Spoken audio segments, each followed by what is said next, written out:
Yeah, this right here is my training coop that I put all my squeakers in and the young birds until they learn to go in and out of here. Once they learn to kind of travel this, then I take them out. But this right here is, they can come up into here, they can go up here and they can look all around and get a good idea of the area. They can see hawks come and see actually hawks flying from any direction. And then they can go right back in, and it's a nice, safe environment where the birds can go in and out of the cage whenever they want. And it's a real good training tool because they all know where the landing perch is to go back into the cage. They have to go from my roof, jump down on the landing perch, and then go back in the cage. So they learn that technique right here before I even start flying. And it's just a good training tool. How do you use it? I keep them in here until I'm ready to actually start flying the birds.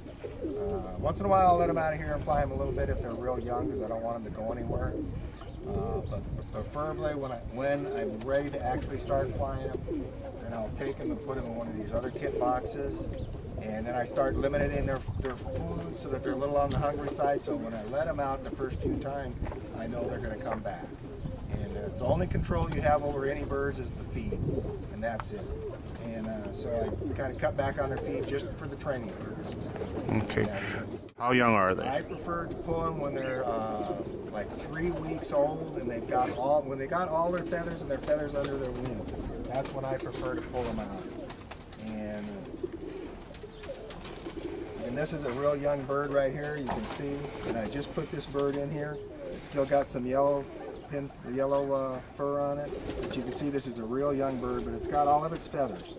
Once they have all their feathers and they're all coming in, you can actually pull them out, and it'll make the birds a little more on the stronger side as far as it'll give them more internal strength where the birds can fend for themselves in the cages and they do everything on their own because they're learning from all these other birds growing right straight out of the box. And they get a lot of personal stamina and personal strength.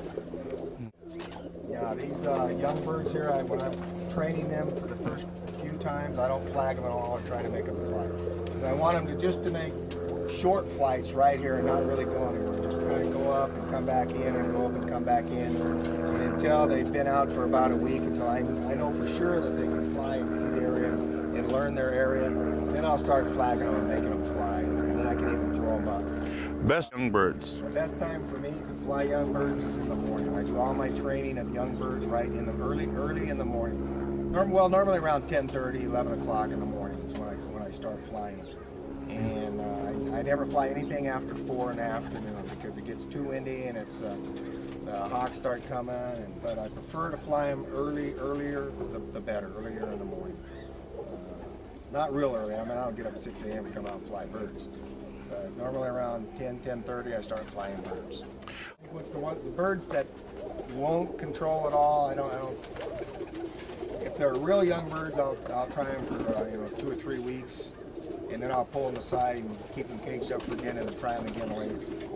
But young birds, if they're actually flying in the kit and they're actually flying, even if they're young birds, I make sure that it takes like 1 week. If they're not kitting good in 1 week, then I kind of keep an eye on them. But a bird that's after it's been flying with a kit for 2 weeks, if it doesn't kit, I'll pull it out. Okay. And I'll give it another try later, but I'll pull them out because you'll mess up the rest of the kit. I don't normally give any of my birds vitamins. Some of the older birds, I will give them some vitamins, but I normally don't give. The only thing I give any of my birds actually is a dewormer, and if I think a bird is sick, I'll give it a 4-in-1 pill.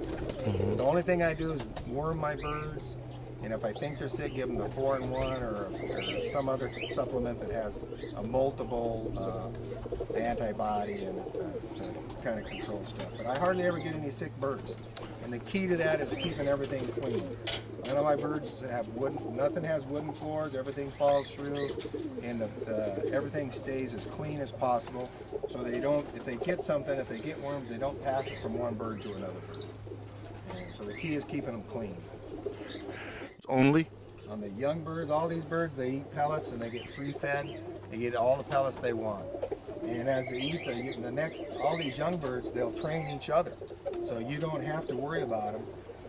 They will go in there. I mean, you watch them for 1 or 2 days, and if they don't look like they're hungry in 1 or 2 days, or chasing another bird all the time, trying to feed off of another bird, they're eating, and they'll eat, and they'll eat plenty. And the pellets is the best because it has every nutrient. You don't need to add anything but pellets.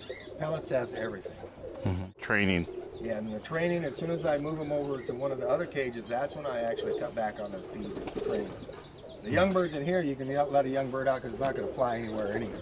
It's going to sit on the top of the roost or just go back in or whatever. But anything that's actually once it gets a little older where they can start flying, then I'll cut back on our feed to actually fly. Okay. Number.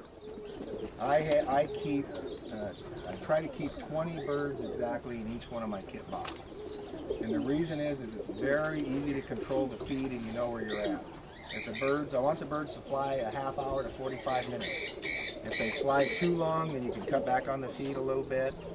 And if they're not flying long enough, you can add feed to them. And if they sit on my, I got a landing pole up here, which is the telephone pole, which I use for a landing pole. And if they sit up there for a real long time and don't want to come down, then they're overfed. So that's my main indicators, is they fly too long or they don't want to come down from the pole. And I have a measuring cup right here as I feed them. And I got it marked off. This holds exactly 2 cups to the top, so it makes it real simple. And I have it marked. There's a 1 cup there, and a cup and a half is marked there, and a cup and 3/4 is marked there. And so I use this measuring cup with marks on it so I can figure out for sure how much feed I'm giving. That's it. The only control you have on birds is feed. That's the only control you have.